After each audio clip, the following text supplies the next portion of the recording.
Hi guys, ഞാൻ എൻ്റെ പച്ചിൻ്റെ അടുത്ത് ചോദിച്ചാൽ ഒന്ന് പുറത്തേക്ക് കൊണ്ടുപോകുമോ, ഇത്ര കാലമായി കൊണ്ട്. അങ്ങനെ ഞങ്ങൾ പോയി മയിലാടിപ്പാറയ്ക്ക്. കാടിൻ്റെ നടുവിലുള്ള വഴി കേട്ടോ. വണ്ടിയൊന്നും പോവില്ലട്ടോ, നമ്മൾ നടന്നെ പോണം. പോകുമ്പോൾ നമുക്ക് കുറേ കാഴ്ചകൾ ഉണ്ടാവും കേട്ടോ കാണാൻ. ഗേറ്റ് കിടന്ന് പോയിട്ടോ ഞങ്ങൾ ഒരാൾക്ക് 20 രൂപ വെച്ചിട്ടാട്ടോ കയറാൻ.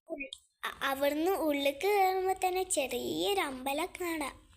നല്ല അടിപൊളി വ്യൂ കേട്ടോ. നമുക്ക് അവിടുന്ന് വരാൻ തന്നെ തോന്നൂല, അത്രയ്ക്ക് രസമുണ്ട് അത്. അവിടുന്ന് കുറേ ആൾക്കാർ കാറ്റ് കൊണ്ട് ഇരിക്കുന്നുണ്ട്. ഞങ്ങൾ കുറച്ചും കൂടി മേലോട്ട് കയറിപ്പോയി. ഞങ്ങൾ അവിടുന്ന് വലിയൊരു കാൽപാദം കണ്ടു. നല്ല ഇരുടായപ്പോൾ ഞങ്ങൾ പോയി.